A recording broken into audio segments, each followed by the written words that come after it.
What we found out is that how you learn about topics like slavery and the civil rights movement really depends on where you live and the textbooks you're using. And some of the textbooks we looked at, there's information that may surprise you. Is there a problem with how we teach American history in this country? Yes. Renowned scholar Dr. Ibram X. Kendi can't believe what students are learning about America's past. Reviewing these texts closely, now I can see why so many students get to college and they're like, why didn't we learn this in high school? Because it isn't in these texts. We asked Kendi, a CBS News contributor, to take a look at 4 textbooks used in public school classrooms. The first book, The American Pageant, is used to teach advanced placement history. The publisher of the book says more than 5 million students learn from it each year. We looked at the 16th edition of the book, published in 2016. So here on page 346, it says, in the deeper South, many free blacks were mulattoes. The term mulatto is a racist slur against biracial people. The book also includes this map, referring to enslaved Africans in 1775 as immigrants, alongside the Dutch, the Scottish, and the German. To refer to them, again, as immigrants insinuates that they chose to come, the African people who almost totally were forced to come and certainly did not want to come to the United States in chains. Just to see if things have changed, we looked at the latest edition of the book published this year.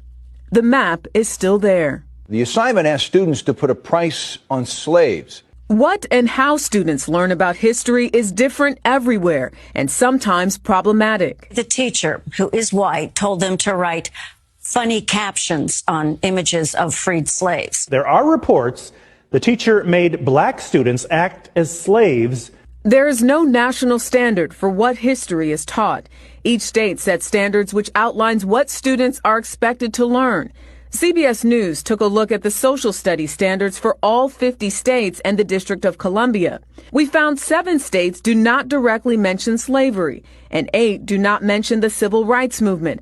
Only 2 states mention white supremacy, and 16 list states' rights as a cause of the Civil War, which Kendi says is a problem. This was the term that the Confederate states, that later segregationists and even some slaveholders utilized to hide that they were really fighting for the rights as slaveholders. Kevin Ellis is the chair of the Texas State Board of Education. About 10% of the nation's students attend a Texas public school. In 2018, the state changed its standards to teach slavery as the central cause of the Civil War, but it still mentions states' rights.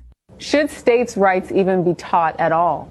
So I think even when you look at states' rights, it focused around slavery. And so what we're doing now is just being clear that those states' rights that the South was fighting over was states' rights for them to have slavery. Kendi also took a look at this textbook, Texas History, which is adopted by the state to teach middle school social studies. It covers topics including slavery and the Civil War. This is a picture, and the caption says, "Some U.S. settlers brought slaves to Texas to help work the fields and do chores." And, I don't think we should describe slave labor as chores. A few pages later, Kendi pointed out this image. The caption for this picture says, "What characteristics of slave life does this image show?" Does this depict slavery? If we were going to have a single picture that depicted slavery, it should be a picture that demonstrates terror and violence. We also asked Ellis what he thought about the picture. Well, I think one of the, as we go through the struggles and the injustices that the slaves went through, I think the important thing is not to do what was done in earlier times and make it sound like they were better off here than they were back in their. But this picture doesn't look so bad. There's no marks on anyone's body, and this is supposed to represent enslaved people. I think the point that's being made is the fact this was not a true representation of what slaves went through and the injustices that they went through. And I can't answer why that made it in that textbook. We have progressed in the past 5 years and 10 years and 20 years, and we still have more work to do. And I think this would be an example of that.